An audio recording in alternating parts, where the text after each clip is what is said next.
Hi, I'm Daniel Dubois. And I'm Michaela Gaffinstone. We're your hosts for the Think Like a Wizard podcast. Welcome to season 2, episode 2, Women in Magic. So, Michaela, it's that time again to speak as witches and wizards do. I love this. It's a highlight of my week because getting to speak like a witch and just, come out with whatever comes up because I'm very much a person who goes with the flow and I find that works best for me.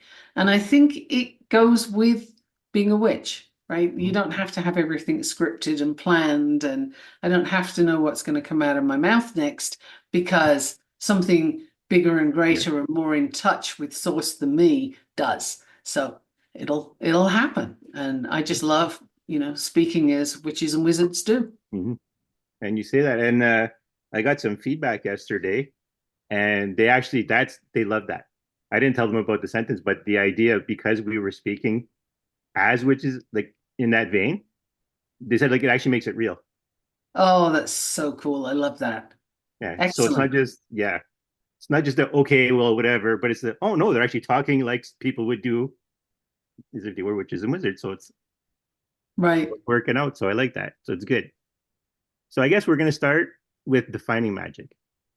So from my perspective, is that it's essentially making use of supernatural forces, the spiritual, that kind of thing. So basically anyone doing that is practicing magic. Okay.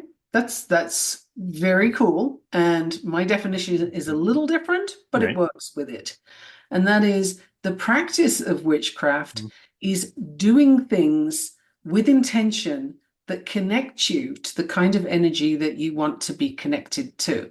So, for example, pretty much every witch I know is going to do the cinnamon ritual on the first of the month, where you're, calling in wealth and prosperity. And everybody does that. And sometimes it looks a little different. And it can be hilarious, honestly, depending on where that person's coming from. So if they're very rule based, Right. then you have to blow the cinnamon and it must be ground and it's got to be at a certain time and in a certain way.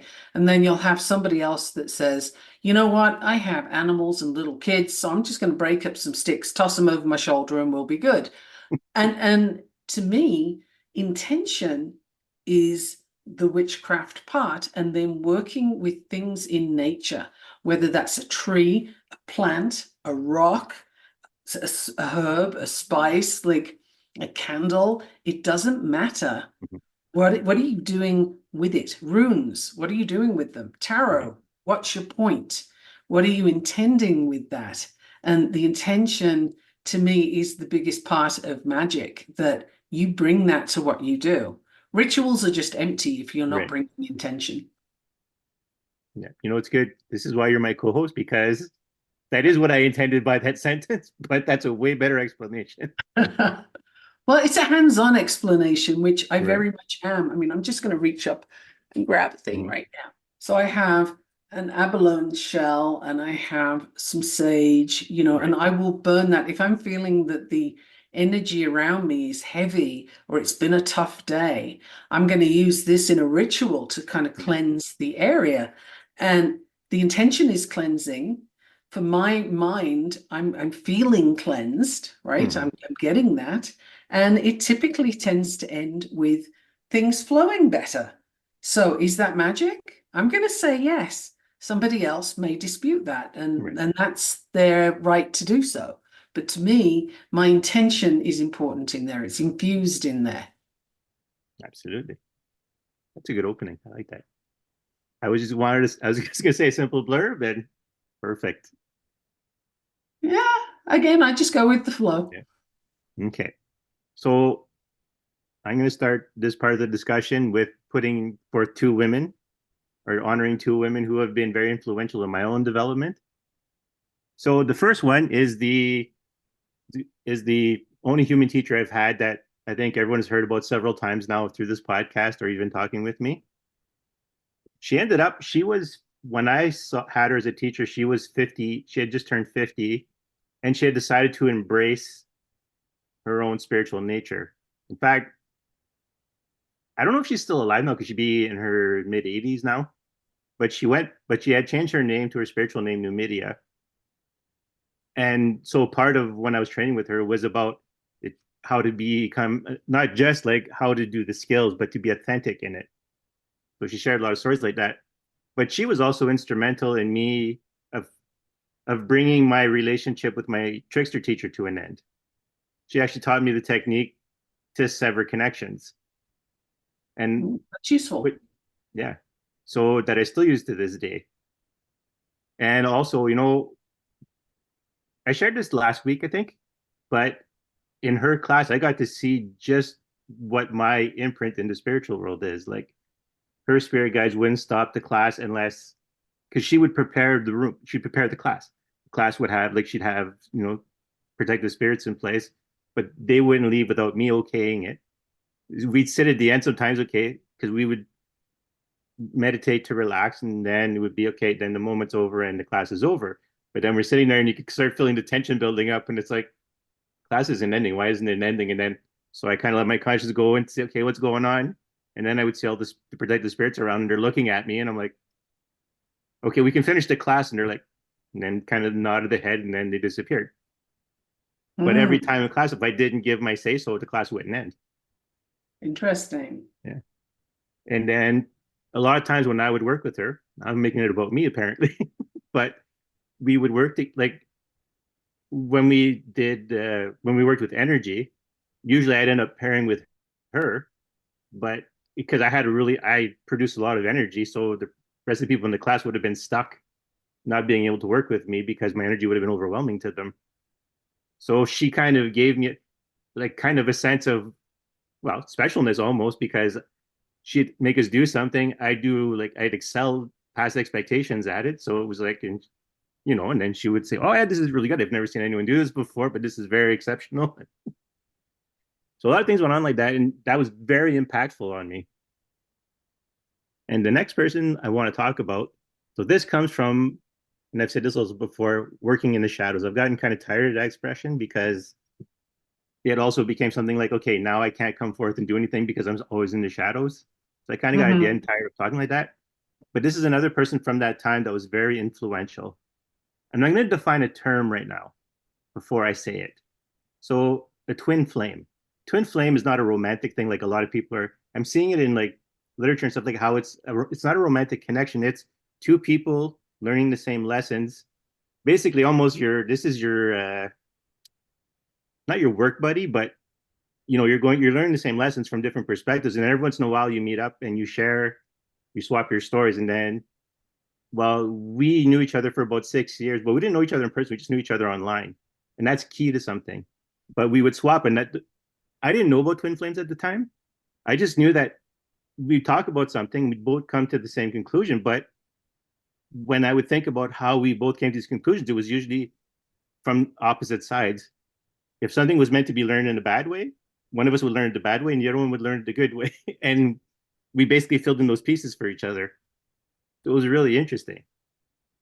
That time came to an end, but before it came to an end, one of the things that she did that was very impactful in my development, one showing me that that those kinds of relationships can exist, but she taught me how to do things at a distance, how to Hmm. interact with someone at a distance, how like even if you don't think someone's with you, but yet you feel the hand on your shoulder. That was one of Hmm. her great strengths, was the ability to project. And so Right. we would play games like that. She'd go, okay, well, what am I doing right now? And I'd be like, oh, your hand's on my shoulder. Oh, you doing this, or you tried to push me or whatever. And like we don't live near. We I had said it in one of the podcasts that actually that example of putting a hand on the shoulder, that was with someone else. but they lived in the same place. So that half a continent away, we were doing it. So it was kind of like, oh, distance really doesn't matter in, in the No, magical world. You can be distance is present nothing. at a distance. Plus, actually, we did have experiences like that where I could literally see her present in high emotional state times, but that's the bond between us and what she was actually capable of, because I didn't really do it very well in return, but she was really good at it. So, and that is key now to my own practice going forward, because now I'm in a position of teaching people at a distance. So Right. now the push is everything's to be done on the internet right now, all my teachings and stuff like that. So if I want people to do certain things with energy work, well, I can't be present with them because they're, a continent away, other side of the world. I don't know. So I have to be able to feel and be present at a distance. So that's a skill, one of the skills I picked up with that second person. But she wasn't officially a teacher, but it's the twin flame thing where you compare notes, basically enhance each other. Then we never saw each other again. Actually, she passed away a few years ago. So I'm now in the world without my twin flame. Right. No, I think it's time and distance don't matter. They're not, they're constructs. They're really not important. Yeah.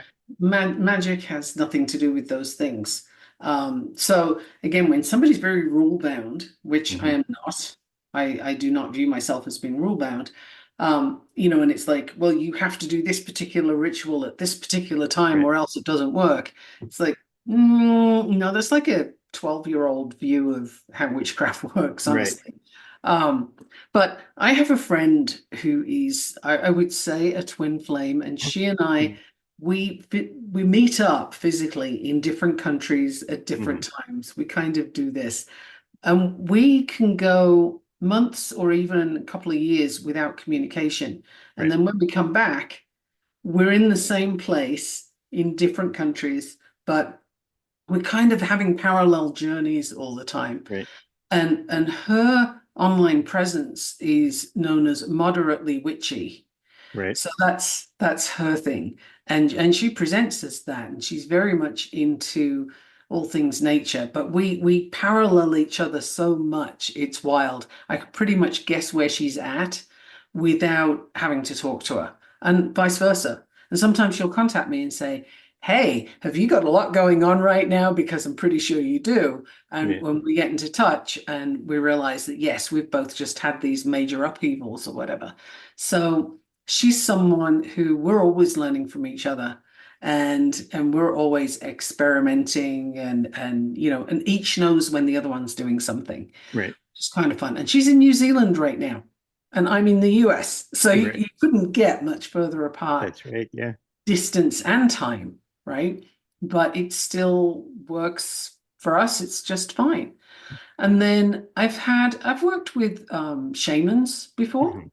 and I find shamanic magic to be very deep and very intense. And I worked with one shaman for a year, and she certainly shook things up. It is not a restful work, but it's powerful and it's really interesting. And you're either there for it or you're not. I think one of the things with magic is there's a thin veil over it. And it's really easy to see through that veil if you just look. But some people don't want to look. They're a little afraid of what's on the other side. That's okay. If it's not your time, it's not your time. But those are two people that I have found to be very influential. And then I like to look at different aspects. Like one of the times when I am most in touch Mm-hmm. with guides and with the other side, if you will, or the spiritual Mm-hmm. world, whatever you want to call it, is when I do trance Yeah. meditation, which is Milton Erickson stuff, and it's like the deeper NLP was very superficial, like here's the techniques, and people took them and went and played with them, Mm-hmm. but trance comes from Milton Erickson as well, and it's a much deeper work. And when you do that, you go to some very interesting places. And I've done a fair bit of trance work with different people, and it almost always ends up with them going, whoa, I wasn't expecting that.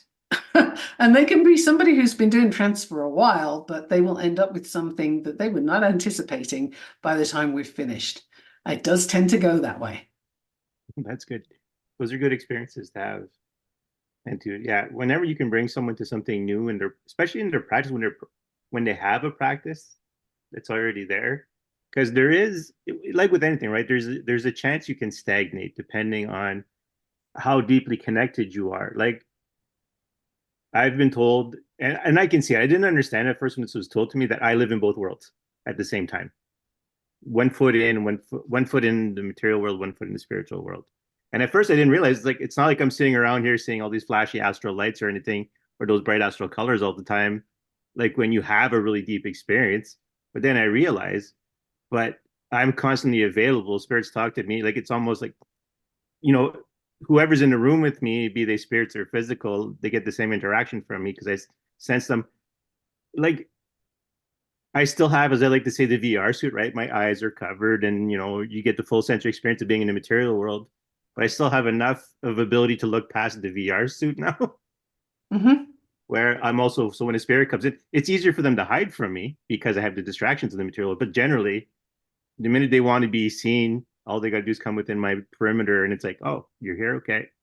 And then we I just go think on like normal conversations. And I think more and more yeah. people are finding this, and some are recognizing it for what it is, and others are, attributing it to anxiety or, something else that is keeping them awake at night.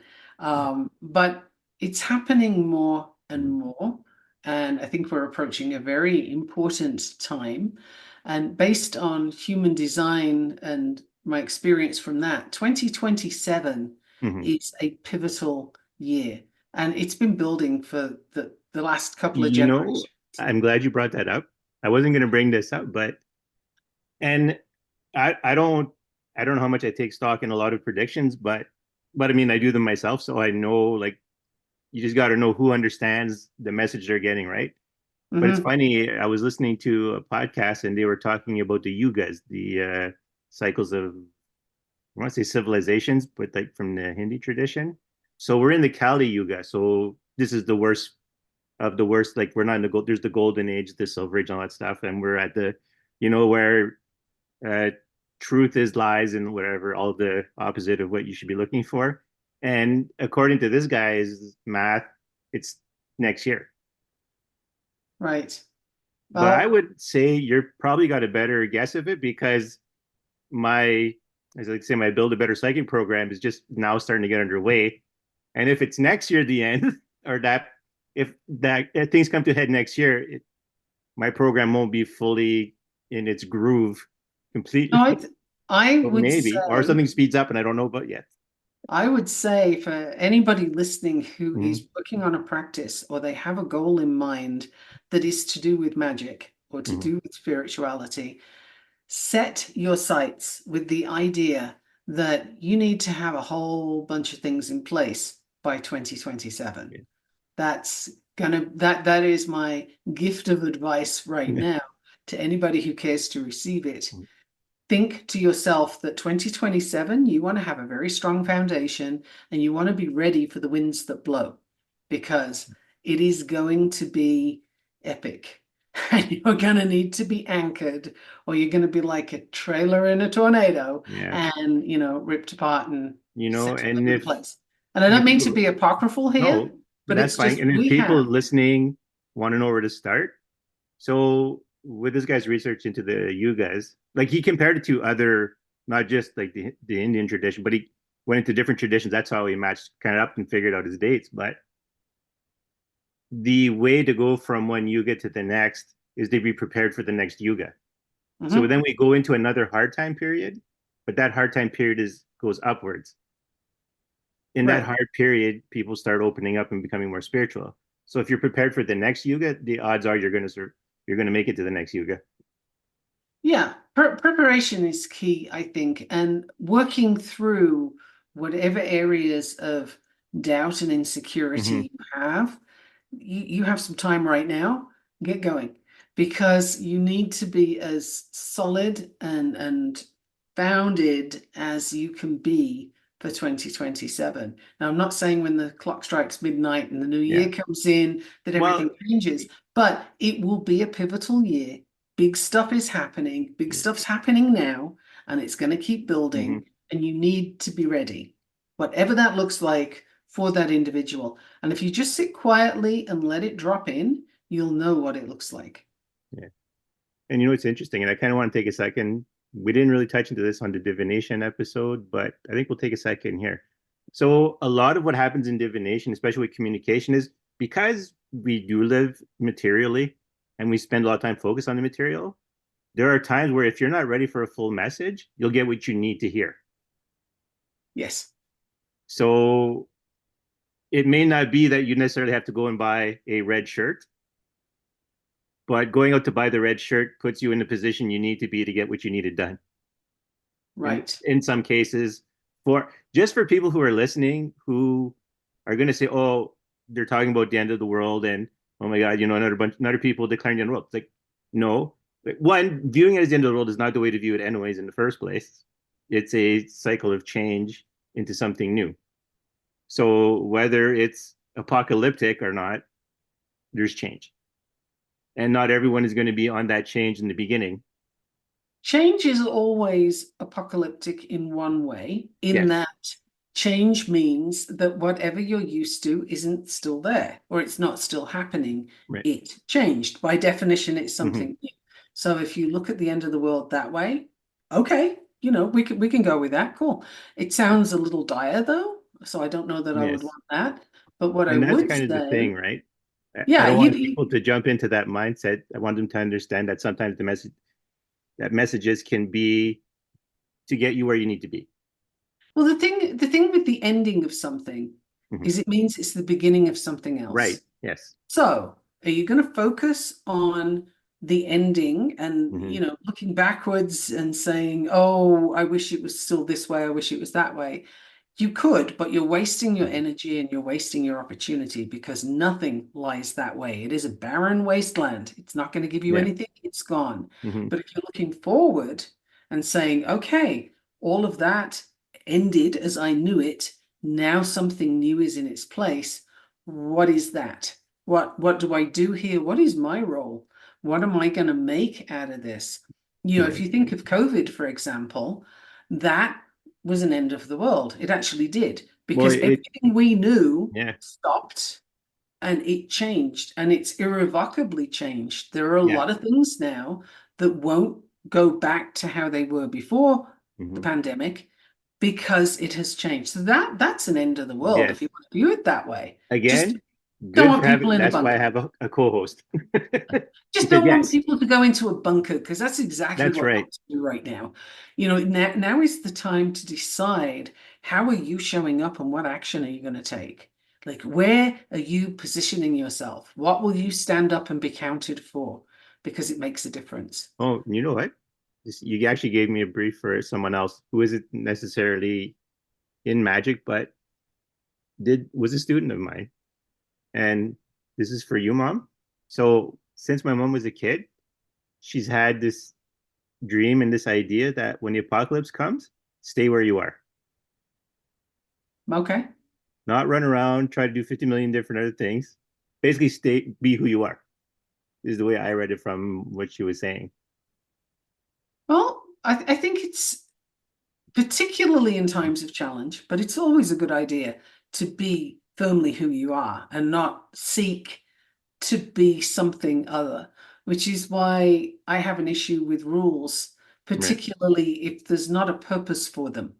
When it comes to magic, for example, Mm-hmm. there's no need for rules. Why do you need rules? That's a very religious Yeah. style of doing things. And rules are simply to control people, to Mm-hmm. make you move in a certain way. But on any given day, how you deal with your magic and how I deal with mine might not be the same, but both are valid for us as individuals. And they may even work together in a wonderful way, but it won't work if I try and do my things your way or you try and do your Yeah. things my way, right? So the rule book when it comes to magic, if anybody has a rule book, then chances are you're looking at Wiccan, which I got to tell you Mm, is another religion. But and hey, if you're comfortable with that, knock yourself out. I'm not here to take religion away from anybody if it's does it for you, but that's not what this podcast's about. mm, So if you have a rule book, I invite you to look at it, question why it mm, exists, what are you doing with it, and what do you want to do with it now? Because I think the energy from it just went boom, and it doesn't right. hold any power for you now because you know that you don't need rules. You are the Mhm. rules. Yeah. That's It's like I you. said, right? The spirits I work with always say, don't worry about human titles. Don't worry about what other people are doing in their practices. This is what we're teaching you. This is what you need to do. And it's interestingly one of the reasons why I never really used the title wizard because it's like while I'm learning things, like in the purest sense, absolutely, I should have been calling myself a wizard for a long time because I am literally doing the thing that really defines, like, people as wizards and witches. It's by working with these spirits in the first place, and like not just getting wisdom from them, but also getting wisdom from my own, understanding and learning from the world. Like you can learn from, was it? There's a line from, I think it was the Superman movies that came out with Christopher Reeves. Lex Mhm. Luthor makes the line of some people can be, you can give them the biggest, you can put them in the biggest library in the world and they will learn nothing. And some people can divine the secrets of the universe from the ingredients on a bubblegum wrapper. Right. And that's so true. I mean, it depends on what you put into it and what you are prepared to receive from the thing you're doing, which is why rule books make no sense Yeah. whatsoever. So They I've learned a are, lot of different lessons from a lot of different people, even people who don't have magical practices sometimes say something and I'm like, that fits so well. This was the thing. This is the thing I wasn't grasping in my head when well, I the was thing trying is, to work with this, particular spirit or that particular concept. It was like, and I was missing this, but this person totally talking about something else, totally had it. I think we all Mm, have magic. The mm, question is, do you have it on lockdown or are you using it? Are you playing with it? Are you in touch with it or are you afraid of it? yeah. And I've been different things at different times in my life. I mean, the Mm-hmm, first time I had an experience that I can think of anyway, of somebody coming to me mm, astrally, and it was actually not a good intent mm. that this person had. I think I was like 16. Okay. And I had to get up and like literally I got up while my body was still in bed and went Right. to someone who could help me and I hit them in the solar plexus to wake them up. And they literally woke up and looked and saw where I still was and said, Mm, what's going on here? And there was an entity that had come in to cause problems. And I needed that other person's strength to get rid of the one that was coming to cause harm. I right. was 16 and we both remembered all of that the next day. Mm-hmm, We were able to have a conversation yeah. about exactly what went down. And that was pretty wild. And I was afraid of it for a while because this was somebody with poor intent. But then I discovered that you can protect yourself against Mm-hmm, that absolutely. and don't let that kind of experience dull your Yeah. experimentation in the world and your discovery. So, different things at different times, but I've been playing with this since certainly I was 15 or Mm-hmm. 16. And by playing with, I mean experimenting, Seriously. Yeah. learning, and not following anybody's rule book because how can somebody write a rule book for you when they don't know what you're here to do? Well, and that's the thing, right? Like if you don't know, like going back to the person who the shadow I did the shadow in the shadow worked with, we both had this concept of we were creatures of love. So we were here to spread love. Now, mind you, sometimes like even if you sometimes listen to me interact with spirits, if you ever have a chance to someone's ever around, you'll hear me say a lot of times, stupid spirits. Like, not because there's anything wrong, but because I equate it to my nephew once called me Uncle Jerkface because he knew he was wrong and he had no other response and he couldn't do anything else. And so sometimes I do the same thing with the spirits. So I get away with calling them stupid spirits because they know why I'm saying it. I have that connection with the spirits I work with where I play around with that kind of idea and I go, stupid spirits. And then it'll be something I know I need to do and it'll be something I know they're helping me with, but it's like because I know I'm not there yet. But I know Mhm. I'm getting there. Like if I was not there, I wouldn't be saying it. I'd be trying to figure it out. But once I'm close, but I'm not there yet and ask me to do something, I'm like, stupid spirits. So we have, so I come at it from a playful way. Hmm. I tend to play with the spirits I work with to make it And fun. and I think everybody has their approach, and finding yours is key. Finding what do you feel happy with? You know, some people are instinctively at their ease and at their happiest and at their most creative when they're in nature, for example. Right. Very few people feel that way when they're in a tall building and, you know, sitting on a in front of a computer. Very few people, if any, get that. But it's Hmm. not set up for that, right? But is nature your thing? Do you need to be on the water? Do you need to just sit quietly someplace? Like, what do you have an affinity for? That can be so interesting. You know, plants are really good for me a lot of the time. But I have different things, you know, and I'll just stop and tune in to where do I need to go now? What do I need to focus on now? And that's the most powerful is when I don't try and be in charge, I just go with the flow. Right. That works. And if I try and so again, back to this rule book thing, if I Hmm. tried to follow a rule book, it probably would be really choppy and not very useful, you know? It just be like trying to follow an origami Hmm. instruction. It just would be a lot of work Yeah. and not such good results. But if you just go with what's naturally there for you, then that's your magic. That's where your place is. And you find out more as you go. You know, a lot of trance journeys are really good for me and you know time travel if you will, but Hmm. it's going back to times in my Right. youth and certain events and so on and rewriting them. I do that, Hmm. and that's very powerful. It can shift a lot in the future. If you go back to a certain Hmm. period in your life where a block occurred, you can rewrite that, you can Right. change that. But it requires going on a journey and it Hmm. requires being there. And so that's another way of looking at magic. There's a lot of different things. It's not all spells and potions, although those Well, are fun. Those right. are right. Like I like to do those. Yeah.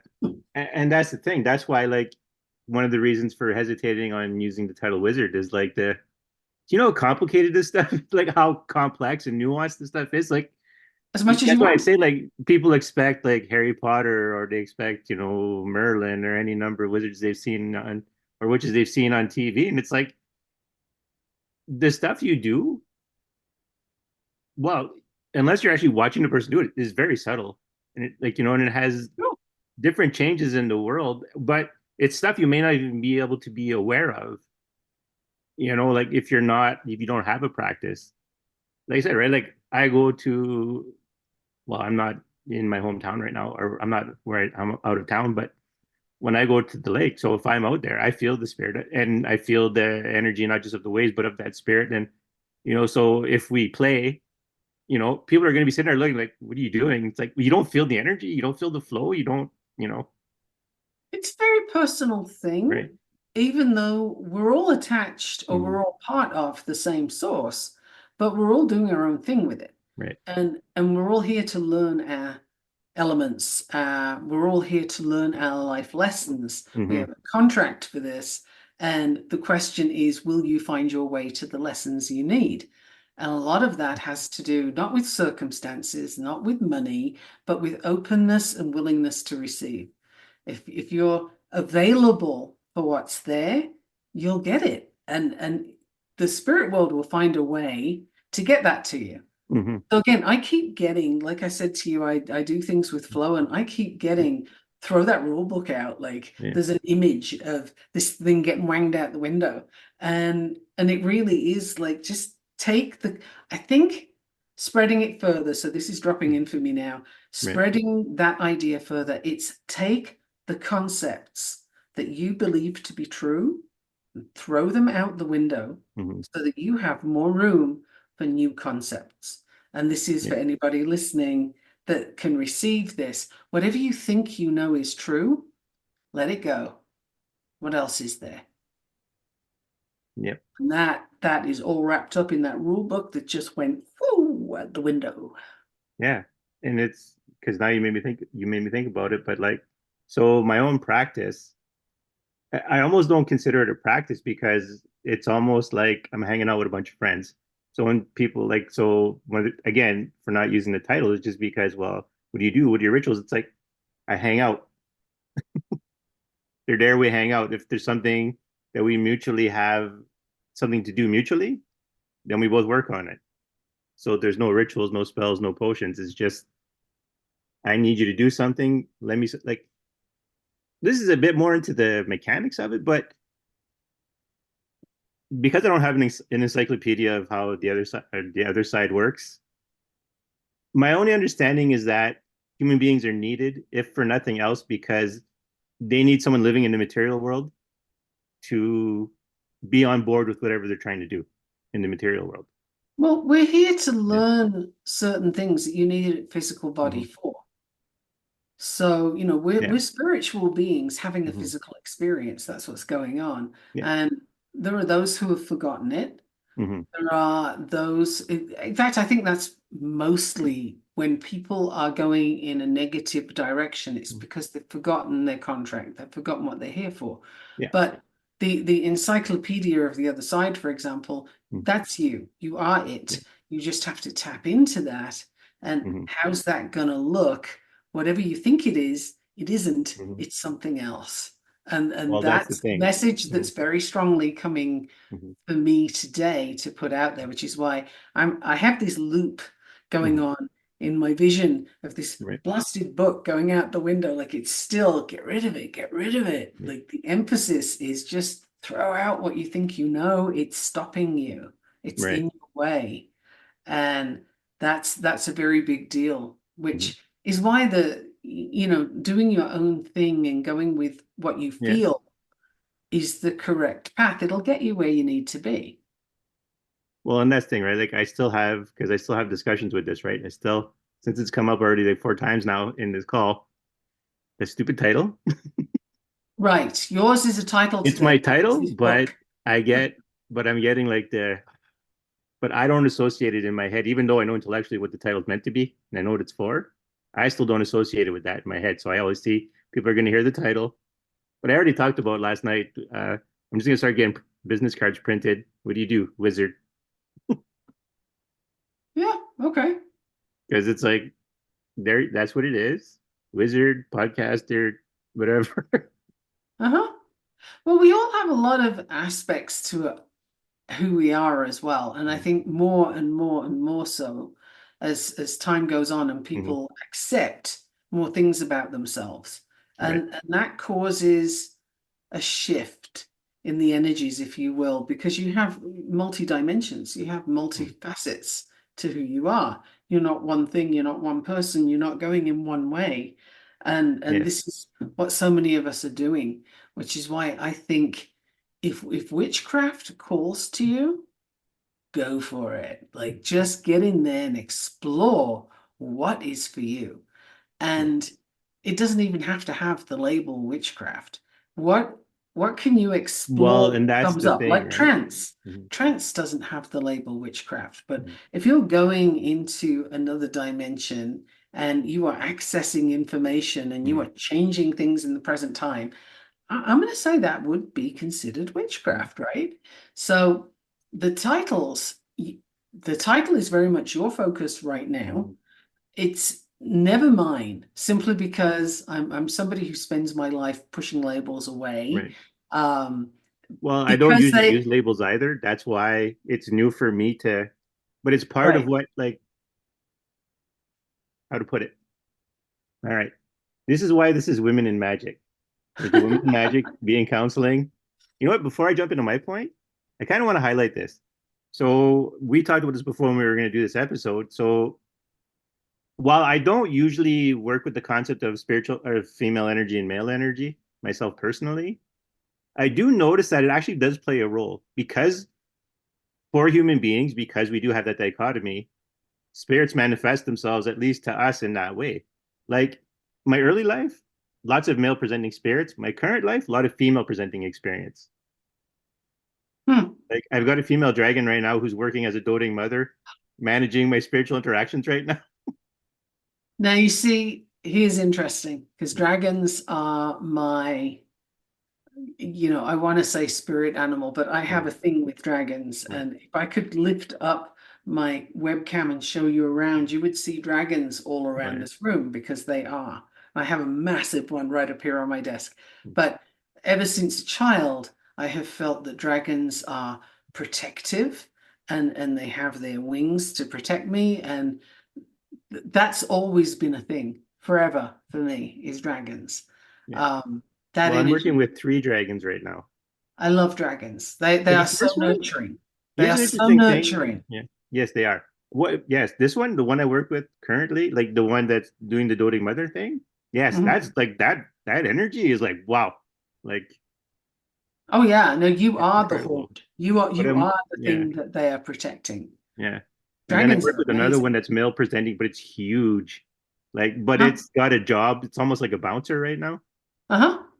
because apparently whatever I'm doing right now is going to lead to, well, I'm starting a course, right?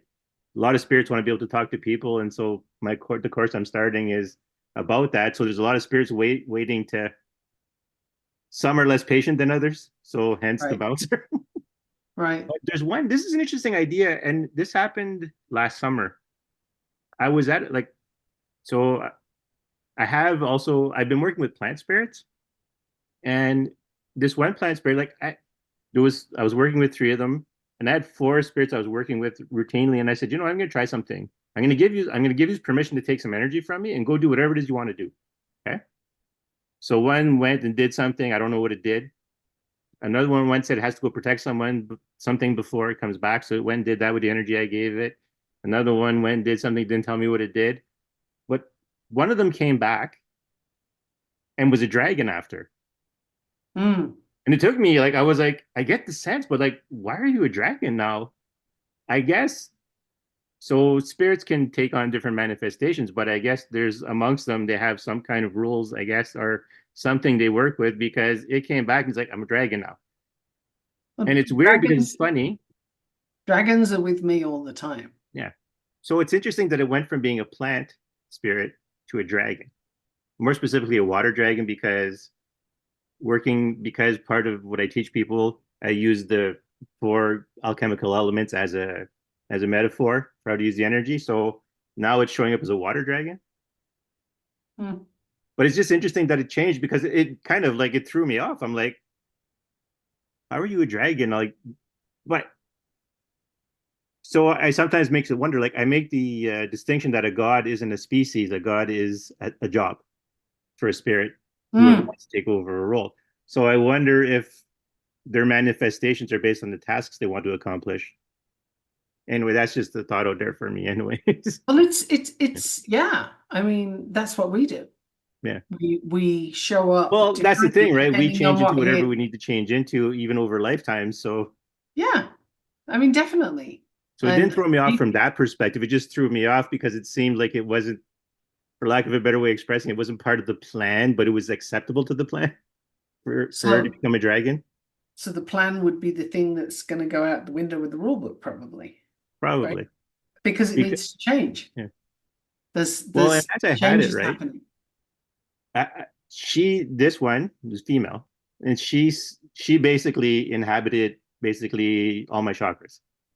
She sprouted through all of them to be because at the time I wasn't really focused, I was burning out. So she's like, okay, I got your chakras covered. Don't worry about anything happening. But now she like swims through them instead of being present through all of them sprouting. Hmm. So it's like, so if I'm sitting there and I'm not bothered by anything else, I can feel her swimming. So it's like, Interesting. yeah. Yeah. No, this kind of work is so much fun to do if you're just Mhm. open to it being whatever it is. And I think that's what you need to bring if you're looking to start a practice, Mhm. either wizard, witch, however you want to view yourself, shaman, Mhm. whatever direction you want to go in. Right. The whole thing is being open to seeing what that is for you because you're here for a particular thing. And I don't get hung up on, well, you can't do any black magic and you can't do any Yeah. grey magic and it has to be all white magic. Again, who made these Yeah. arbitrary rules? Things need to be whatever they need to be for the moment, for Well, that's that yeah. situation, right? And there's no, you can't say this is acceptable and that isn't when it's all part of the whole. Hmm. Everything's in there, right? And you're just, you're here to do certain things. That's right. Yeah. So now, after I've derailed that part of the conversation, so what I wanted to, speaking of female and male energies, so again, everything I always talk about, I always like this is the trend of that group versus an individual, because an individual is an individual and can totally throw out, what's expected of the trend. But what I was thinking, especially now in this day and age, so the female energy tends to be more soothing and tends to be more motherly, because hey, that's what the female energy is. It's motherly. So I kind of think there might actually be a growth in the female energy to teach people, so people can learn can learn right now.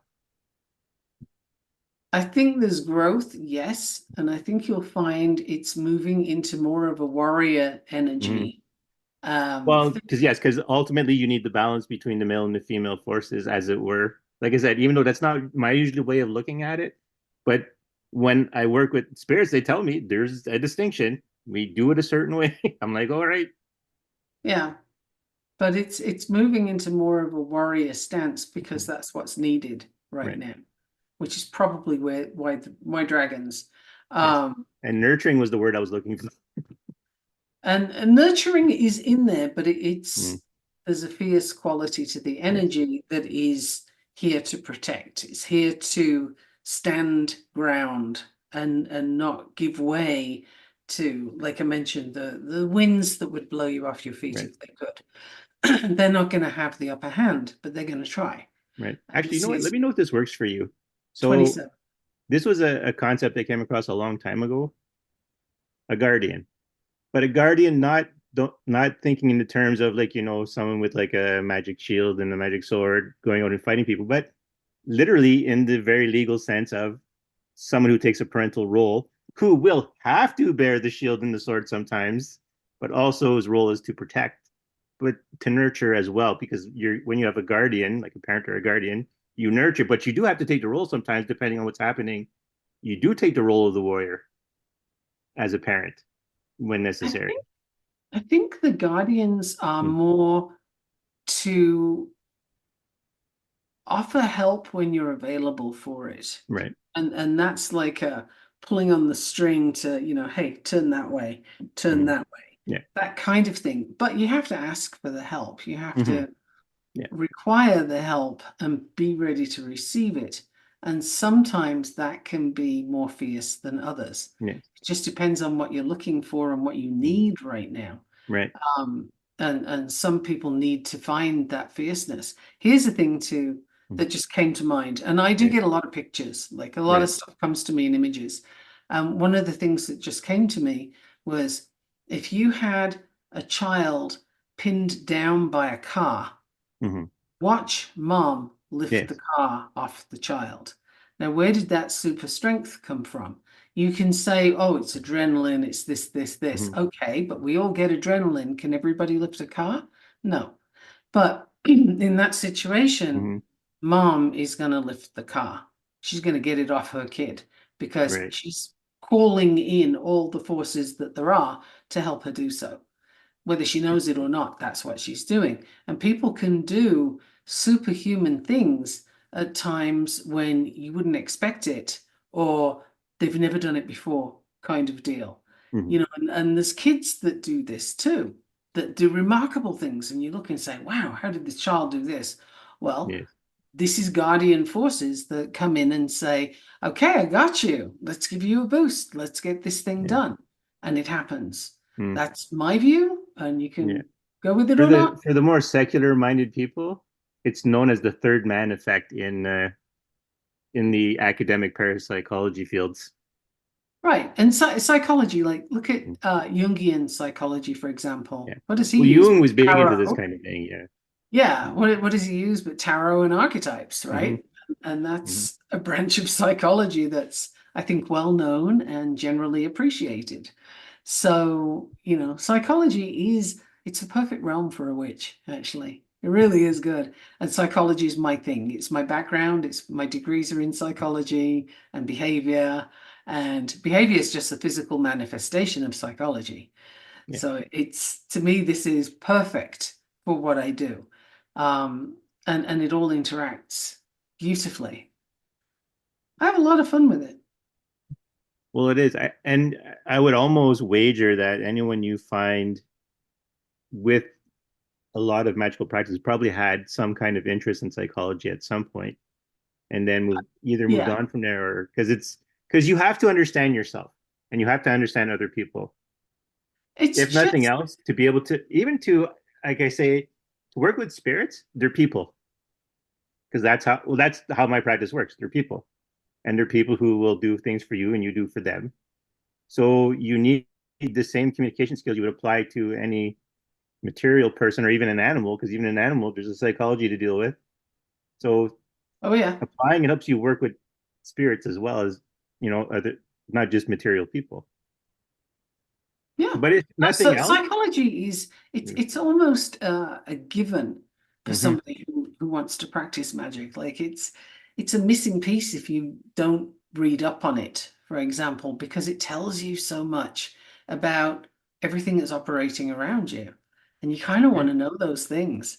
So for me, psychology and then moving into behavior analysis is like why would you not? These are the physical tools, or tools on the physical realm, I should say, that work perfectly for what I do. I use them all the time. It's not even oh, I'm going to do this now, or hey, I'm going to think that now. No, I'm awake, therefore I'm doing it. In fact, when I'm asleep, I think I'm doing it. So it's just a level I operate on. And it's the perfect platform to do magic from and to move into magic from there. It absolutely is. I mean, there's so much in the mind that we always indicate it up here, but it totally isn't, right? But you Yeah. know, there's so much Well, even that the physical we mind do. is all over your body because your nervous system is part of your brain. Yeah. So you But have I mean, brain cells permeating your body. Yeah. we typically say your mind, but it's Yeah. it's No, but you know, yeah. But yeah, it's but very literally, your body is literally in every part of your brain. I mean, your brain is in every part of your body. yep. Yep. So it's interesting to see, how that plays out. But psychology, excuse me, somebody's trying to call me, which is not okay, and they're on the other phone anyway. Yeah. Um, I don't answer phone Hmm. calls, so I'll just switch that That's okay. one. I was interrupted last week, so I got a message last. Yeah, it But it does that sometimes. it's good that the messaging because it's like I said, it's like it's the big the blaring sirens there. That's Mhm. for my sister. That's what my ringtone is for her. So it's like I was surprised it couldn't be heard. Yeah, no, and that one it's pretty quiet, but I gather people can hear it. So, Yeah. Actually, that um, reminds me, mhm. because I was talking with my sister yesterday about it. But so the numbers for this podcast have gone up. Like in the last 7 days since we posted the last episode, there's been 34, 35 views, which is big for this podcast because it's just beginning. Okay, Half of them are the episode we did together, and then the rest of people go then going back and looking at the other ones. So just thought I'd cool. throw it in there while Well, that's I fun. thought about it. I hope this is, offering some food for thought and something that's, interesting, sparks an interest in somebody listening to sort of say, huh, let me look at that. Or, ooh, that gives me an idea. I love that. And it's in my human design to do that, Mm-hmm. to throw things out that will spark an idea and set somebody off on a path. And I embrace that part. I find it's a lot of fun to do because it's so productive and it's not me manipulating somebody. I'm just lighting a spark That's right. and go run with it. And that's really cool. So I love podcasting for that. I love it so much because it's a platform where it's very available. The question is, do you want to receive it? Do Mm. you want to hear it? And that's up to the individual at that Yes. particular time. Like, right? Like whatever works for you. But it's always there. And I think that's so cool. And we never know where these conversations are going to go. And I think Well, that's the no, I mean, we've already covered a few things already. I've ended up saying more things than I thought about some subjects than others. So yeah, no. right. But that's going to be that, and that's the charm I was looking for this podcast, especially going forward. Now that we're both on it, is to get those conversations and to show people that people actually these are real things and people talk about them. Hmm. It's so like it can get so lost, and you can feel so alone in the world that no one else gets it. Yeah, and I mean, I belong to various uh covens, Hmm. and again, it's a myth that you belong to one and you stay there. That's rather limiting. Um, and I have different sources and so on. And some people are very, very stuck on being accepted within that particular group. Right. Whereas I think if you're a little removed and you kind of play in a bunch of areas, it loses that sense of importance and you get so much more from it. But the more you do that, the more you realize that yes, conversations are happening. And some of them are still on a pretty mundane level, which is, I guess, going to happen. And then others, you catch one and it's like, okay, now here's somebody who's really rocking and rolling Hmm. in this area. Let me go there. And I just found somebody the other day who was very elevated, and I could see this, and I was like, Yeah. okay, I'm going to have to slow down for a minute because I need to really get what's being put out here. I know I got something, but there's more, and I know there is. And so that kind of halted my roaming around and I kind of focused in on this one thing. And I think that's again something to find out is that people are talking and why wouldn't they? This is the time. This is Yeah. when this stuff is up and happening. So figuring out where you are in it all is so important. And if you don't want any part of it, well, chances are you're not listening to this podcast, but also, if you don't want any part of it, okay, that's a choice. That's fine. But if you do, make a decision on where that is, on what you want to be doing, Yeah. and who you are in that. Are you easily dissuaded? Are you easily moved into a different direction? If you are, then you're not very solid in your foundation. Maybe it's not your foundation. Maybe you need to search a little more. That's Yeah. okay. And that, you know what? That's true because it's the one thing I've noticed in my own practice. It's the more solid your foundation. Like I've talked about in the podcast before, the idea of your spiritual immune system. Mhm. Because, well, you know from WildFit, right? The not everyone listening has done WildFit, but you have the food devil, and the food devil, as I like to tell people, it's part of your subconscious self is your resource manager. It doles out the resources. It may not even alert your conscious mind to something that needs to be done. I used the example of stepping on a Lego.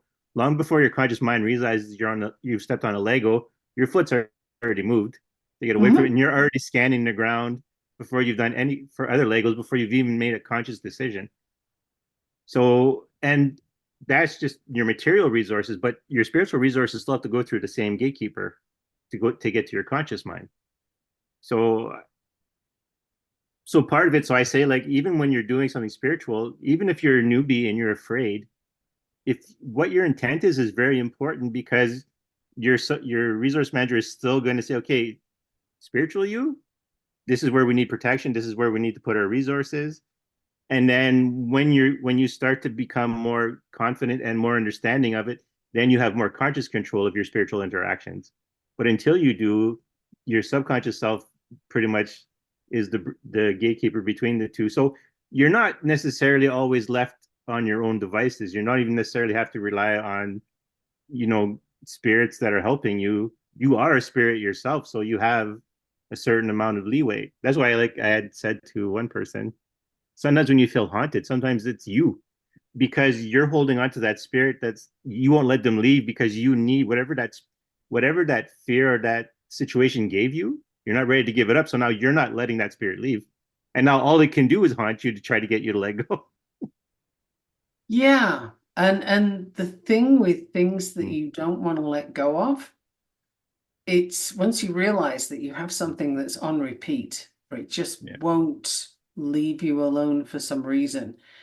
The image that I have here is of somebody trying to get away from that Mm-hmm. while pulling it along with them. Yeah. And the only thing you can do if you want to change anything is to stop, turn around, face it, and figure out, okay, what is the benefit to you being here? And how can I get that benefit a different way? Or do I no longer need that benefit? How do I let go? And but you have to stop and face it in order to do anything. If you keep Yeah. moving away, it'll keep following you. Mm. It's like the thread of the sweater that just, it's Yeah. always hanging there. It doesn't go away.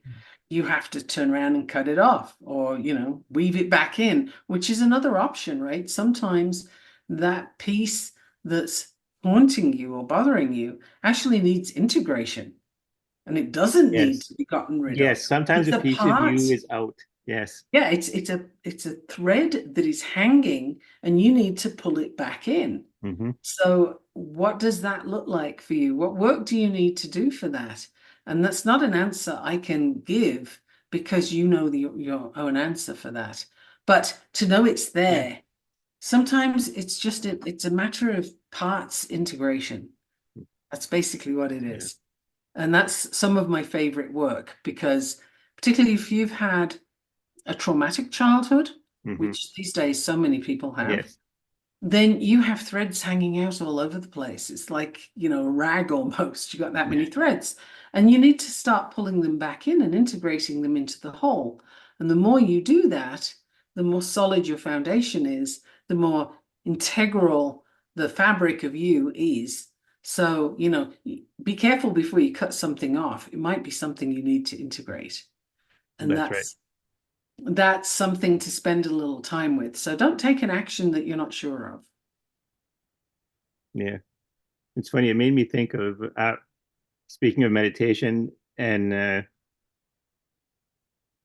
don't know, it amused me. I'm trying to think now why I thought it connected, but so a nephew of mine was getting into meditation, and I told him, I says, I do meditation all the time, but I don't get the same joy out of it anymore because now when I start getting into the meditative state, I get the answer I want or whatever it is I was looking for or getting into meditative state to do. It's there because I'm so used to doing it. The mechanics are in place.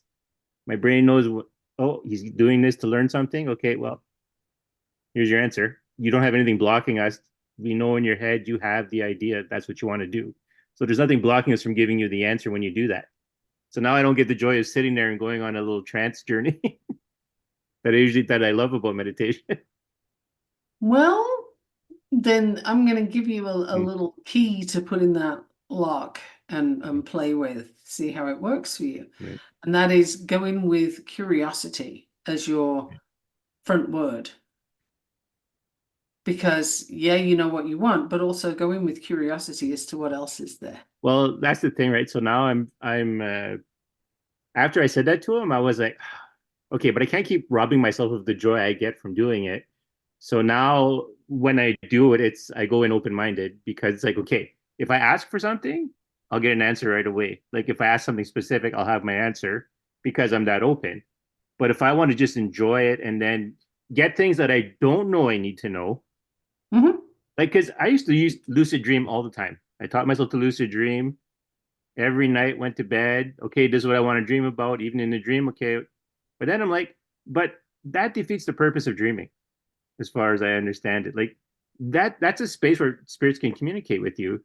And I say that because I share a few stories in earlier episodes about like now, if I'm dreaming and a spirit wants to come talk to me, I know they're there. Like I know they're not part of the dream, and then I wake up and I talk to them. Although I could have talked to them in my dream, but I wake up instead. But using like basically lucid dreaming all the time, I felt started to take me away from the messages I had to give myself because once you know how to control something, sometimes you control and you don't allow other things to come in that need to come in. So I That's why kind of, curiosity is such a yeah, good lead. yeah, Because if you go in with curiosity, there's no agenda, right. there's no doubt, there's just openness, right? Hmm. What is there? What's next? What's possible? Yeah, I didn't want to over control everything because I knew I was starting to block myself from stuff. So I Control is very decided, blocking. like, and I can still make myself lucid dream, but now it's only when if it's something I want to work on, like basically it's my modeling tool. If I have an idea and I want to work with it, now I use it for that instead of just always trying to lucid dream. Yeah, the thing with control though is it is very limiting because it sets parameters. Yes. And that rule book just floated back in again. But it sets parameters Hmm. for what you will and won't experience, what you will and won't do. Whereas curiosity is the epitome of openness. You cannot be other than open if you're curious. And it's one of those things that invites answers that you haven't asked questions Hmm. for. And I think it's so powerful to go into something with curiosity. It's also an act of bravery because you don't know what's coming back, but it will be something. Hmm. And, that's, and again, everybody needs to operate from their own space. But for me, that's my space is curiosity. I love to go into something with what's here, what is there? Let me see. And then things come, and sometimes it's better than others, but usually it's awesome because I'm prepared for it to be awesome. Yeah. And on the human design plane, that's what number is it? That's how I do things. It's reaction to things. Right, so that's generator. Well, yeah, I'm a generator, manifestor generator. Yeah. So you have a bunch of things going on there with the manifesting and the generating, Yeah. but responding to things is, yes, that's how you operate. Mhm. 70% of the world's population operate that way, which is an interesting feature to know because that immediately tells you a good way to work with people around you Mhm. if you want to engage them, is give them things to respond to. Yeah. Again, it's funny that you say that because there's a way of wording things where sometimes, like, I try to find a good way to put a good, not a good spin, but in a way that people don't get the wrong impression. Like I say, not everyone's a leader. The majority of humanity kind of has to follow because you can't have everyone leading. But Mhm. then what I want to be clear is that, but people can, even someone who's not normally a leader can still lead. Like the more you break groups down, usually we'll have like someone try to be a central coordinator, I like to say, instead of a leader, just someone that people run ideas through so that not everyone is doing 10 different things. Like if nothing else, you need a central coordinator.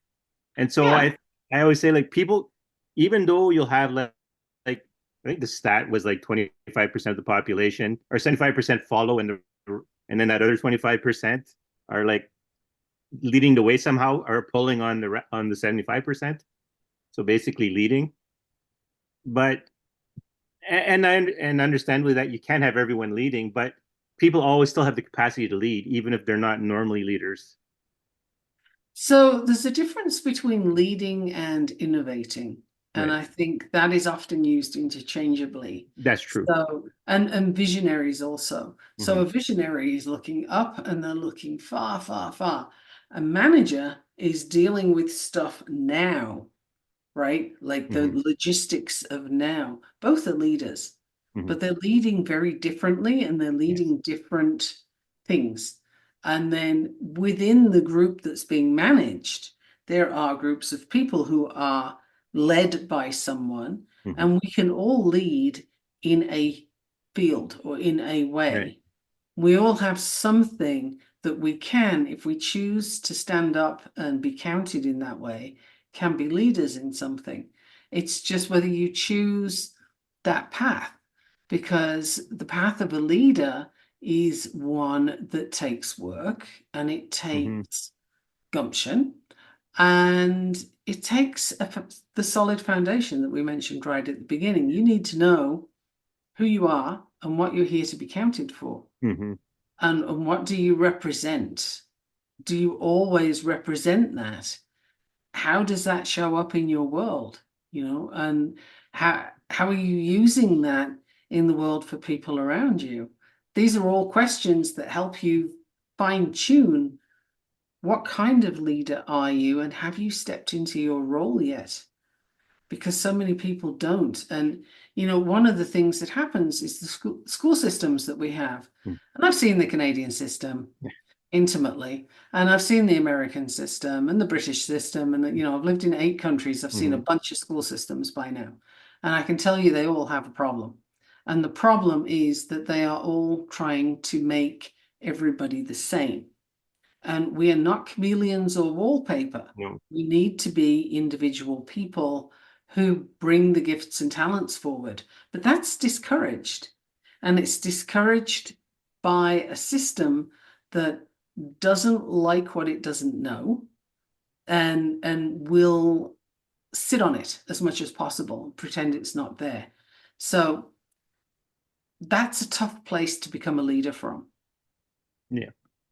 And so you need to unlearn a bunch of things from early childhood and from school. We all need to unlearn stuff and then become who we're here to be and to do the things we're here to do. Not everybody has to be, a billionaire or, the next Oprah or whatever. We don't all have to be in the public eye in order to be leading or to be doing something worthwhile. If you affect one Yeah. other person in a really positive way, then chances are you've done your job. Well, because I was going to say, if you look at our examples that we gave today of women in magic, they're not celebrities, they're not famous, Correct. But they do make a difference and but they they do make a show difference. up Yes, but they've made a big difference. and they show up. And, Mhm. so the fame and fortune thing that most people think of as you've arrived when Mhm. is a very strange phenomenon that it's manufactured. It's not real. I mean, none of this is, it's all illusory, but that in particular is even an anomaly. Like it's weird that people have this fame and fortune going on depending on, timing quite often or Yes, how they look. For example, some people are famous just because of the way their face looks. that's true.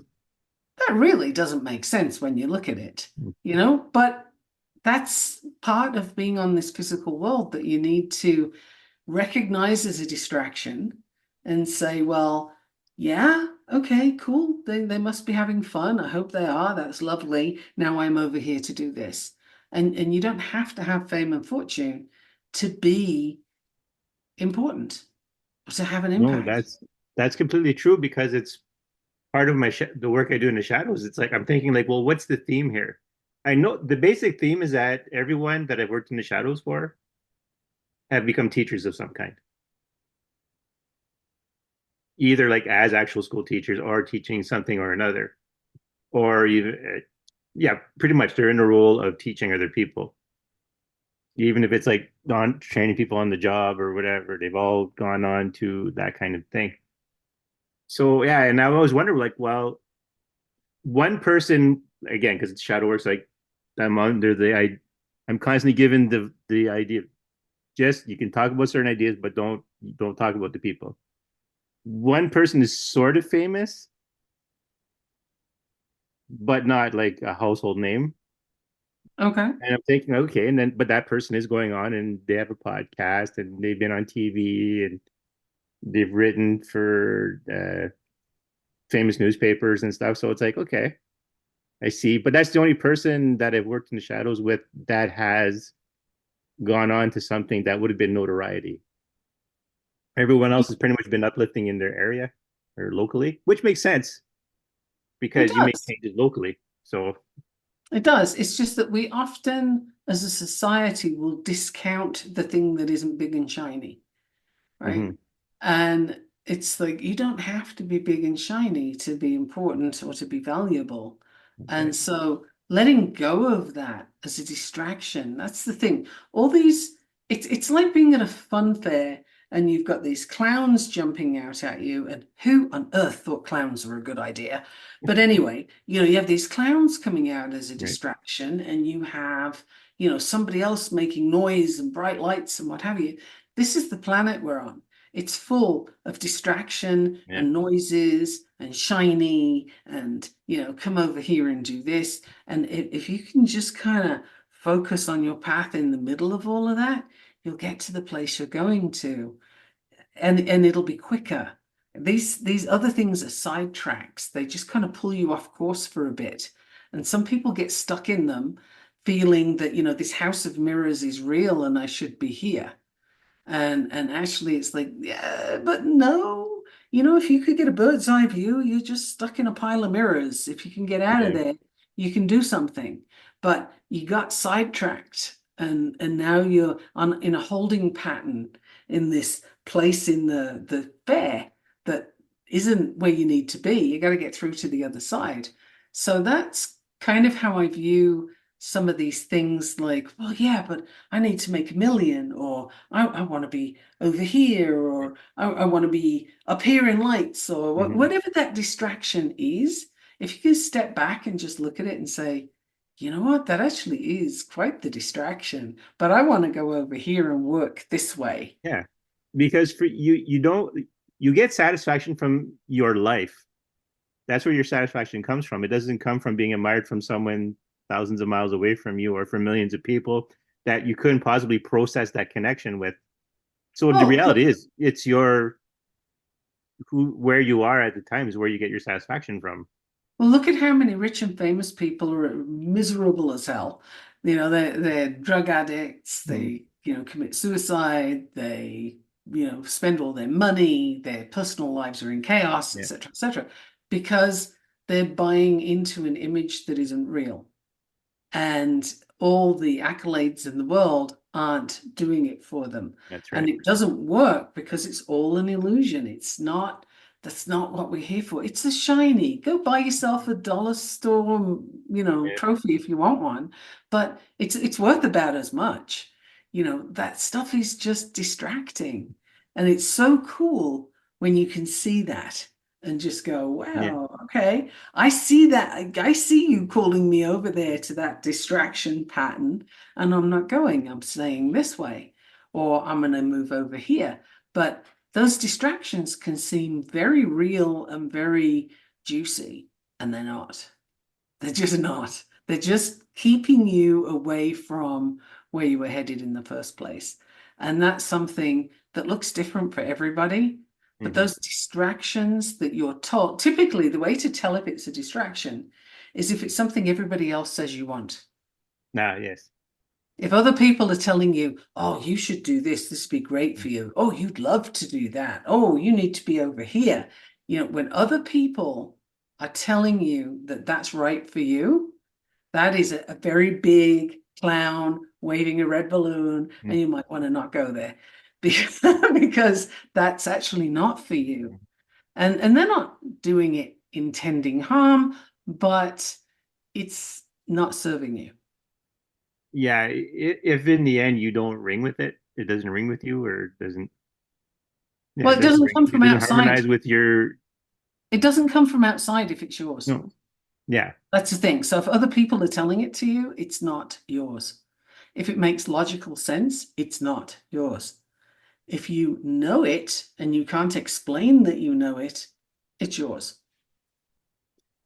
Well, that is a big thing of it's funny. That is a major, I think, things for most people is you have a lot built into you. Like I always, people ask me, well, how do you know what you're meant to do? And I say, well, I'll give you this example.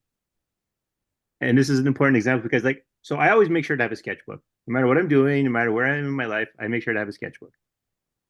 Now, there's times where I go years without using my sketchbook, but I always make sure to have a sketchbook because at that moment where I need, like, because a sketchbook for me is a place I tend to draw my ideas out.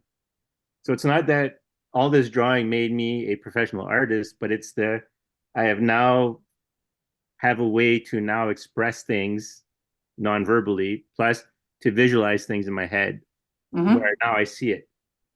So I have the sketchbook for that very reason, and I always have one, no matter what. Actually, I have like three or four right now, but I always have one all the time on hand whenever I need one.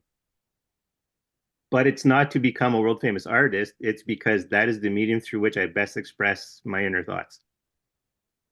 Right. And so then when someone else sees it, oh, okay, I get what you're saying. Hmm. So that's what, like, I use this as an example because it's tricky, right? You would think, well, if someone else has a sketchbook with them, then they're going to be, or they always have a guitar or something, well, then they're going to be famous in the arts. Well, no, not necessarily. This is how they're expressing themselves to the outside world. And it's a facet. It's one of the things of But it's you. who you are. You know it's who you Yeah. are because you always make sure to prioritize the habit. But it's And one when of you the don't have it, things. it's a sign of people going, oh, I don't know, It, like, it's one of the things of you, though. It's not you. yeah. Like But it it's an gives you an idea of aspect. where you are and who you are, of the things that you. I use the material thing, but to give you the idea of where you are by what you prioritize through your life. Right. You don't need someone to come in and tell you, "Oh, you must be this." What have you been prioritizing, and why have you been prioritizing it? Because that'll tell you who you are. Yes. And it'll tell you your values too, Mm-hmm. which is helpful to know. And so many people don't know what they are. But if you want to know what your values are and then you want to build on them, look at where you spend your time, your money, and your energy. That's where your values are. It's not what people tell you your values are. And you can't sort of understand this um, too much, if you will. Other people's opinions are a distraction, they are not you. And you need to learn to separate those voices. And that's something for everybody that's listening. You need to separate the voice that you hear that says, you can't do that. You don't know how to do that. Like, whose voice is that? Is that your first grade teacher? Is that some kid at school? Like, who is it? Because it's not you. And then give those voices a seat. Let them go someplace while you get in touch with your inner knowing and your path, because it's there. But sometimes you have these distractions over the top, and they typically come in the form of other people's voices. Mm-hmm. You just have to find them, Yeah. but they're there. Listen and you'll recognize Yeah. it. Well, I'm trying to remember who came up with the model of the ego, and the superego. So Wasn't your that Freud? super, That was Freud, I right? think so, maybe. The superego is, but it's the superego. It part of it is other people's voices. It's what other Mm. people are telling you to do. Even though the id is seen as the animalistic and the instinctual, the id is, but the superego is also, it's good at, it's your, oh, I want to do the best, but that's also part of other people telling you what you're doing. So the Well, superego on its own isn't the only thing you should be following when you try to be a better person. in fact, I would say don't follow it, honestly. The inner knowing is what you need to follow, Mm-hmm. because if you look at the world around you right now, there's an awful lot of noise that's Mm-hmm. very, very negative, very destructive, and none following any of that will not lead you to anything good. It won't help. That is a very major distractive force, and it's pulling you off course. It's pulling you into a vortex of nastiness. And that is not going to help you in any way, shape, or form. So listening to those external voices isn't helpful. I mean, even people listening to us right now, Mm-hmm. you can hear what we're saying, but I'm not giving anybody directions. I'm saying what comes to me to say, That's right. and hopefully that will spark a thing in you. It wakes up a thing. Switches on this light switch that says, "Hey, look what you know," and you have your thing.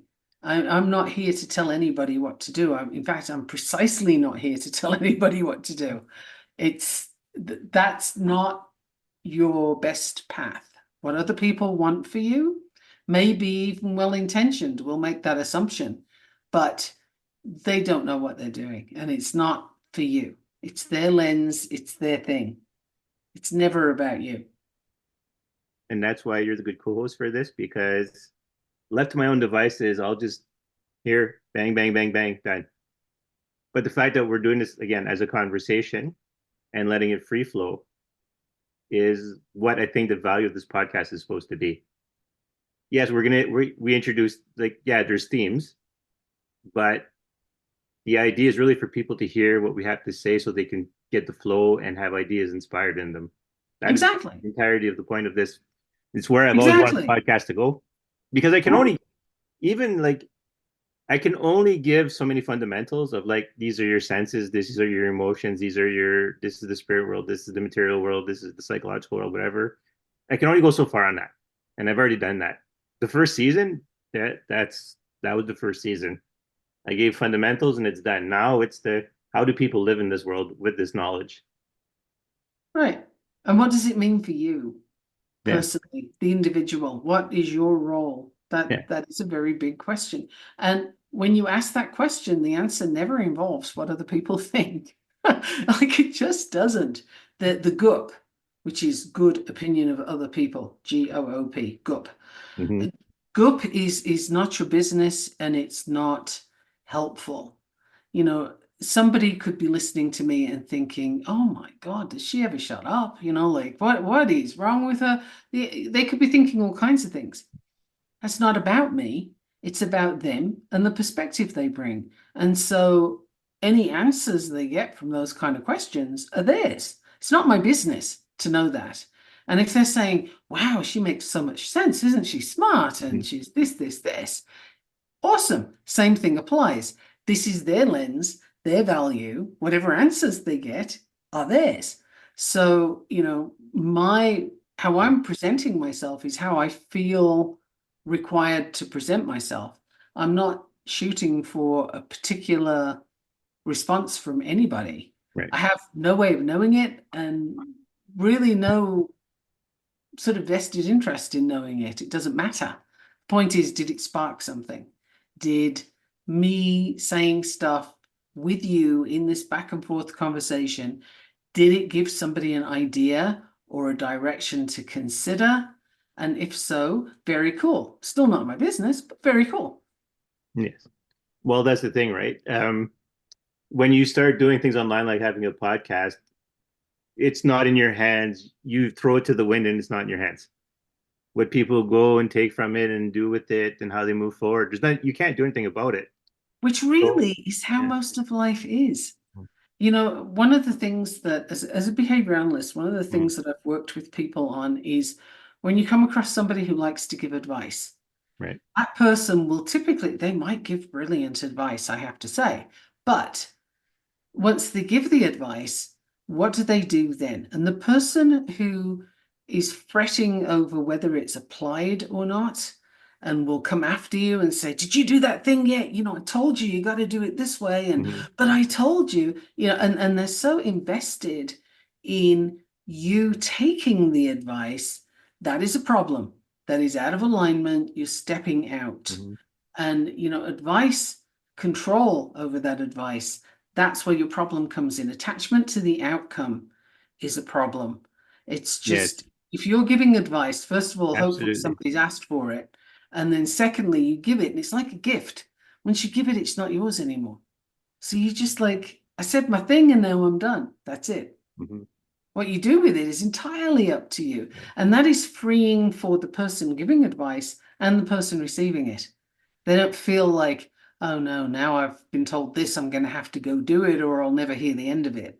Right? And we've all met somebody like that. Yes, that is the problem. The problem with giving advice in any way, shape, or form. Because yeah, like I'm still recovering from burnout, but yeah, at the full heat of it, any advice I got was just Another another thing to thing that's do. draining my energy. Another thing to do. And the thing is, it is extremely draining because it's a false connection of control, right? It's not my business to control you by giving you advice and then making you go do it.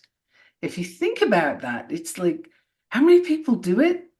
And typically when they do that, it's because they don't feel like they have any control. So they're exerting it wherever they can. But it's a loop that is kind of like a loop of doom. It doesn't help anybody. And it's one of those things that you have to let go of. So the Yeah. more you can let go of, the freer you are and the more you can then do. So advice is one of those examples where it's just, you give it and then it's got to go. And I mean, as a coach, come on, 100%. You have got to be able to let that stuff go. You Yeah, cannot control what your client's going to do with it. You you can do give have to them, let it go. you have to let it go or you go insane Hmm. because it's like you can give gold star advice and 100% it's going to work because you've seen it work and it's foolproof and it's this, and they don't do it. It's not about you, it's about their ability to receive and whether or not you gave it to them in a format that they could receive, timing, whole bunch of things. But Yeah. it's you can't bridge that gap, right?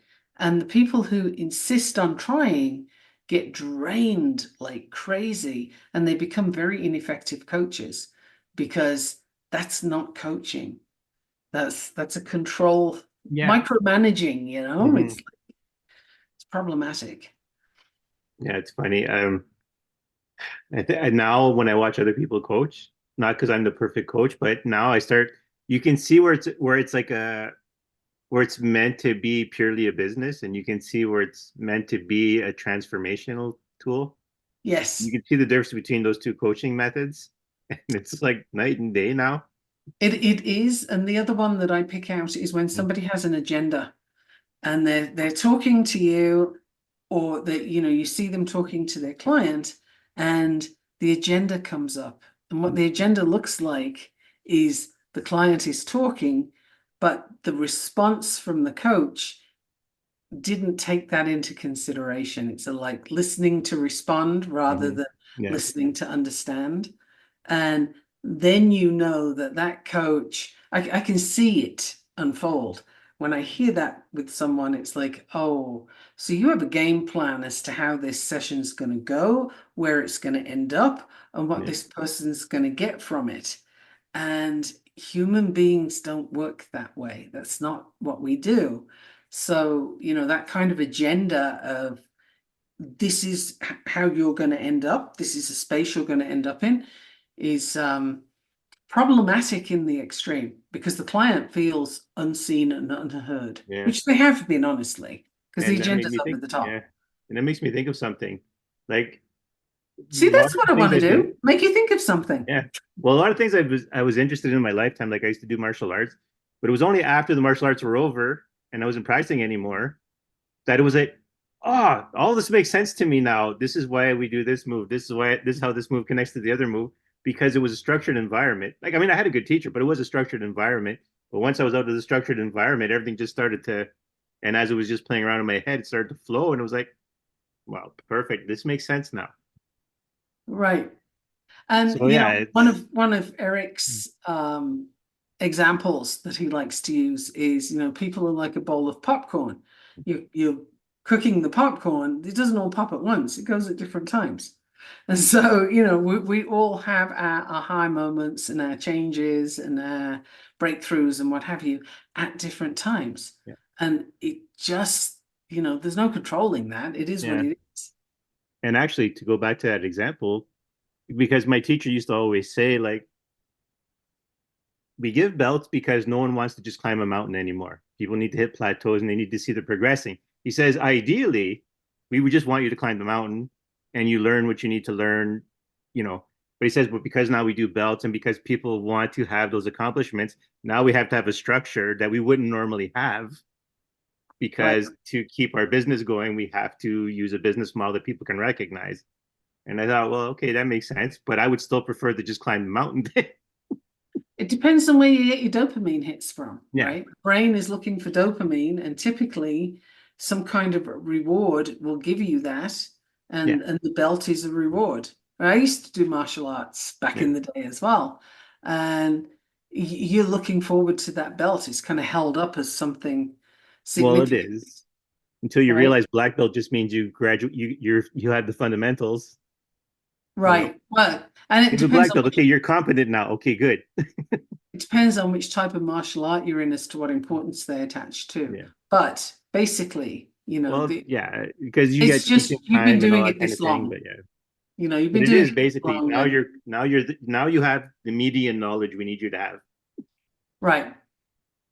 Yeah. And it's a good way to keep you going back, right? Yeah. Because now you're invested. You've got your Hmm. black belt. You got to But that's keep what I going. mean, right? So that was the model they did because they knew from a business perspective they had to have people keep coming back. If they had just taught the way they were saying they wanted to teach, then it would just be you keep coming back and you keep learning.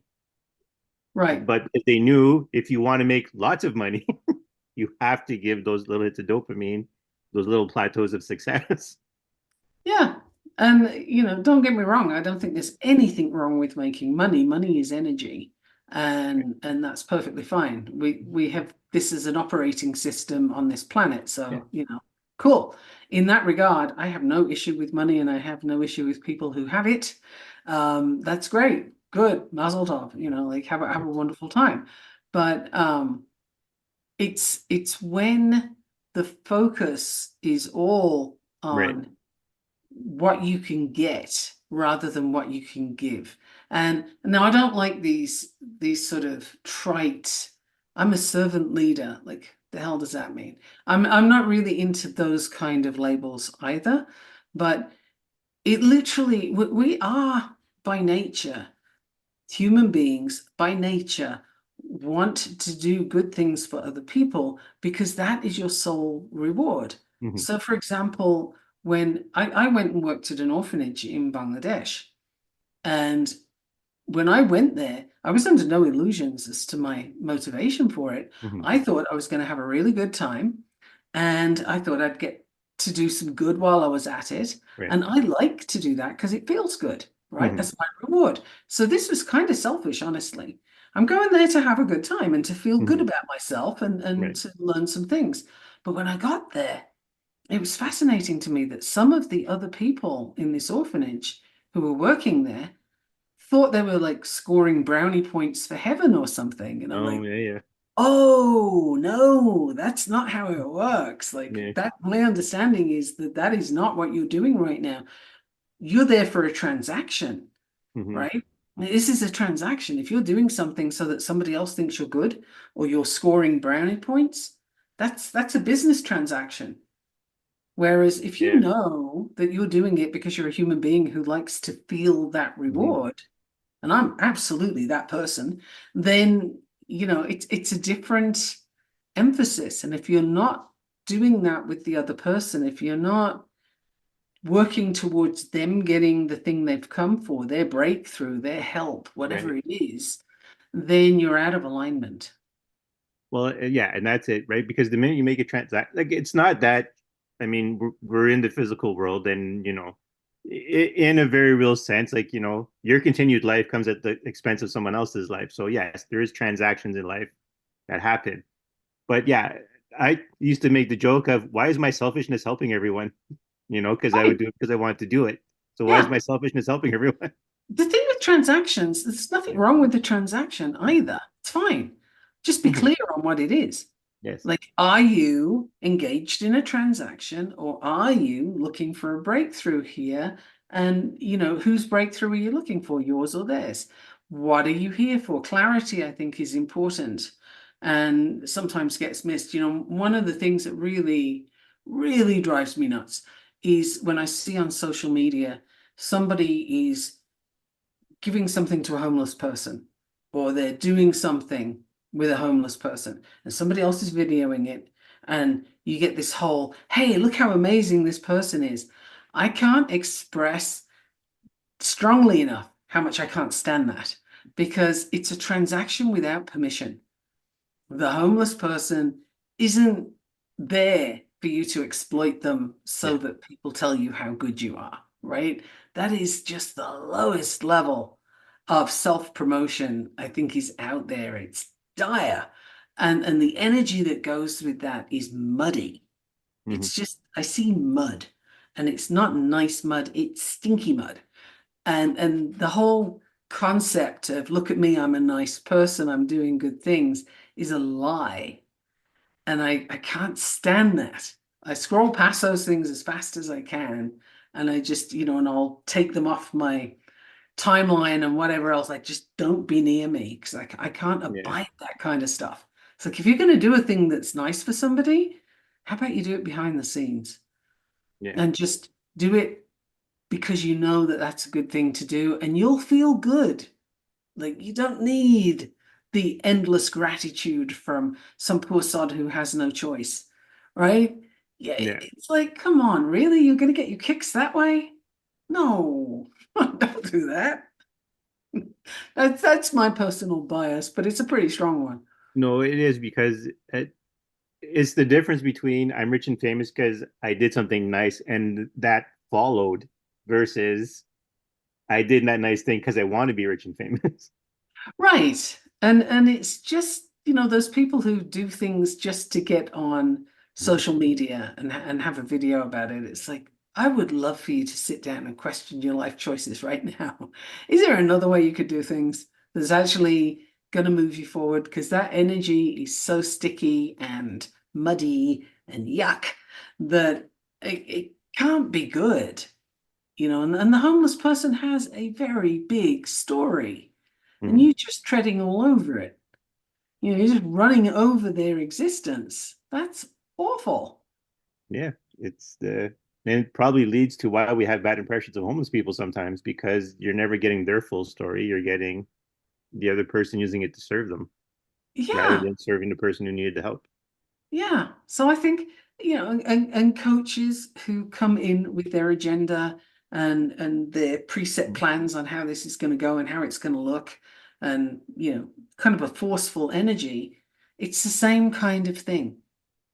It's up level it, if you will, but it's this coming from the same place of I need to look good, therefore you're going to do this. And parenting often happens that way. You parent to other people's opinions, not to what your Yeah. child needs. So if your kid's having a major tantrum in the middle Yes, of the this is store, actually a big discussion I have constantly. And whenever someone has a child, I'm always like, the child is not you. The things that bothered you as a child, they're not going to experience. So you can't expect them to have the same level of gratitude to you because they well, weren't they in that have, experience that you're getting. yeah, kids and gratitude. This I always find fascinating. Mm, I had a friend many moons ago who used to yell at her kid every now and then, "You don't understand. You don't appreciate how good you've got it." And mhm. I would sort of say to her, "You're right, he doesn't. His life experience is this big. That's exactly And, why this is happening. like, why do you expect him to know what you know? He's been here this long. Of course he doesn't understand. That's the point. Oh And yeah, given the stuff you went through, you don't want him to understand. So why are you yelling? yeah, Like this, where did we get lost here? yeah, And sometimes it's just you project yourself onto the person opposite you so much that when they fail to be you, it's a yeah. problem. Yeah, it's funny. I was out in public one time, or no, I was doing laundry and I was at the laundromat, and this father was yelling at his son. His son was 2 years old. He's like, "Don't you know better?" And I'm like, "I It's didn't know better true. until I was 6 about that particular topic. So how does your 2 year old know better?" And again, well, what information are you giving the child? Yeah. They're understanding that you're mad at them. They're understanding that you think they've let you down somehow. Hmm. They have no idea what to do with this information Yeah. other than to internalize it and believe themselves to be less than. Right. That will show up later in life. And that kind of thing happens all the time. Hmm. But it's again pushing that agenda. I got my coaching agenda, and you are going to fit the Yeah. bill. And parents, my kid's having a tantrum in the middle of the store. Okay, I'm not going to look at my child and say, how do I deal with this in the best way possible for my kid?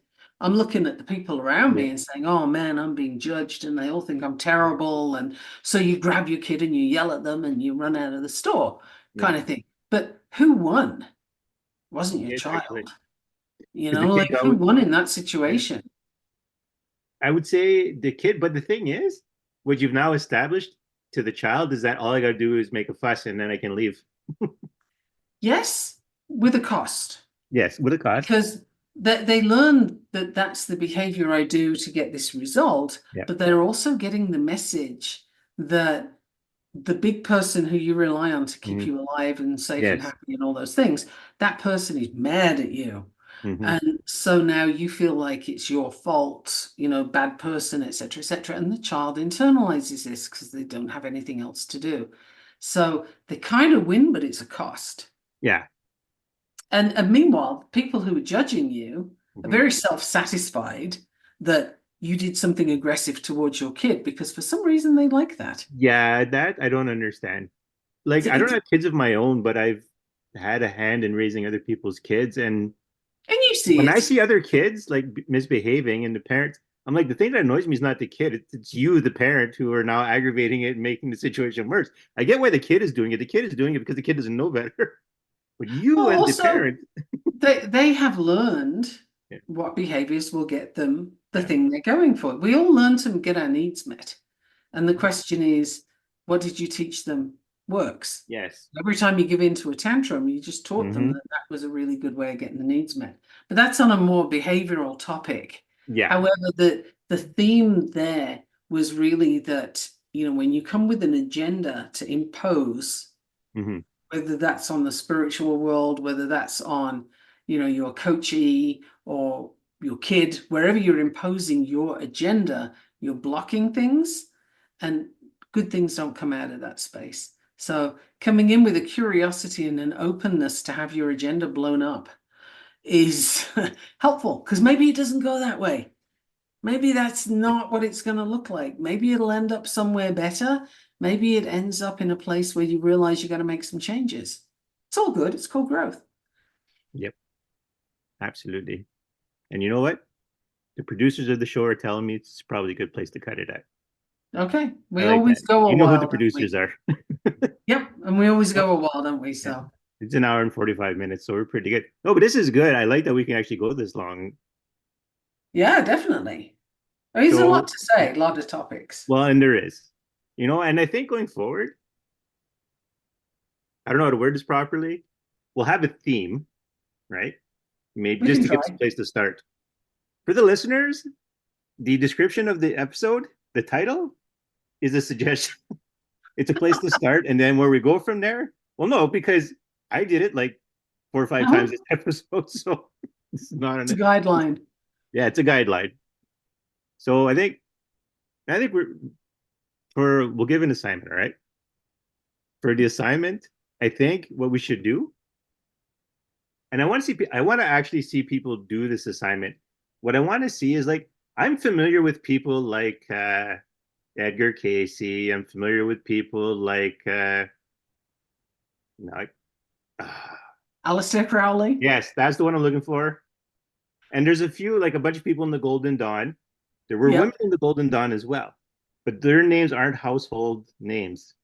So what I would like to see people do for the assignment for this episode, and because the suggested theme was women in magic, but we did cover it, and you're a woman in magic, so no matter what episode it is, it's actually a part.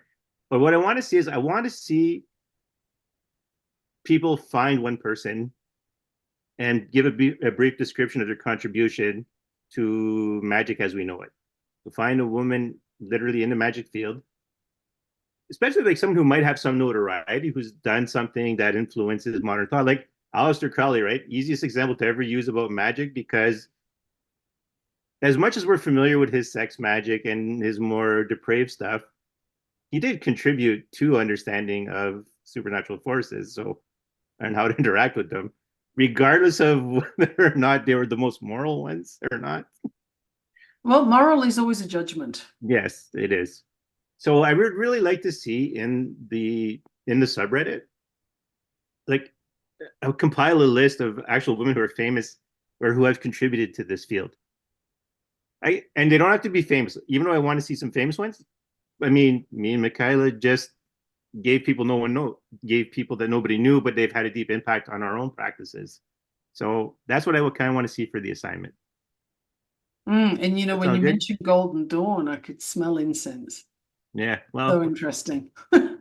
yeah, there's a lot about different groups that I don't know enough about, but I've heard about them. Like I said, right? One of the reasons for having a co-host is that I've been fairly isolated by the spirits teaching me, and they've wanted me to be isolated because they didn't want anyone else's outside influence unless they allowed it.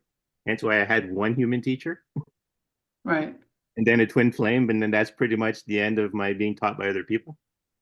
So, Yeah. Whereas so I that's am what the I'd like to see for counterpoint. I am the counterpoint to that, where I've been yes. a lot of different So places, a lot of different influences. This so has there's a been lot of good fun. reasons. Absolutely. So okay, so since we're coming to a close, once again, I'm Daniel Dubois. And I'm Michaela Gaffinstone. Until next time. We'll see you then. Yeah.